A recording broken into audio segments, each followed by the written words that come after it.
Sugatan po ang isang lalaki tapos tamaan ng umano'y ligaw na bala sa Tundos sa Maynila. Sa kuha po ng CCTV, makikitang inaalalayan ng mga residente ang paika-ikang biktima.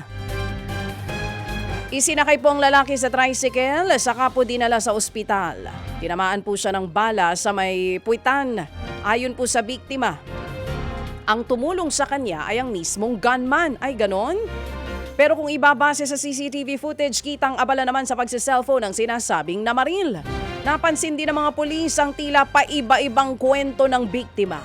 Ang hinala po ng barangay, accidental firing ang nangyari dahil wala namang narinig na putok ng baril sa lugar.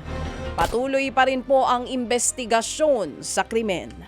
Samantala, arestado po ang 10 suspect na sangkot sa paihi ng diesel sa lumang pabahay, Barangay Tanzados sa Navotas City. Nasabat nga po mula sa mga suspect ang fuel vessel at isang tanker ng gasolina. Umabot naman po ng 12 million pesos ang halaga po ng narecover na petrolyo na ginagamit sa paihi.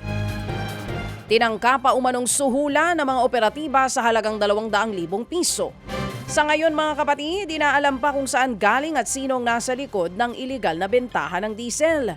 Maharap po ang suspect na nanuhol sa kasong corruption of public officials at illegal trading in petroleum products. Sa Quezon City, sapul naman sa video ang panloloob sa isang drugstore. At kita po ang kawatan na umakyat sa bubungan, dumaan sa kisame hanggang sa makapasok nga po sa loob ng isang drugstore. Nakatakip pa nga ang kanyang mukha nang maghalughog sa tindahan. Natangay po niya ang mahigit 115,000 na kita ng drugstore. Natuntun po ang suspect nang magsagawa ng backtracking ang Quezon City Police District. Naabutan pang natutulog sa kanyang bahay ang suspect na notorious nga daw sa pagnanakaw.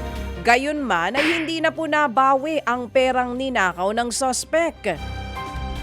Tinutugis naman ang tinutugis ang kasabwat ng suspect na nagsisilbi daw na lookout sa mga krimen na ginagawa nito.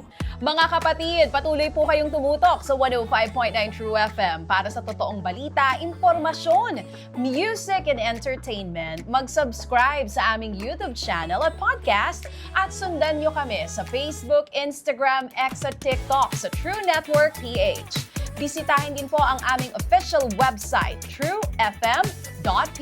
At panoorin din kami sa True TV Signal, Channel 19. Kami po ang 105.9 True FM. Laging true sa'yo, kapatid.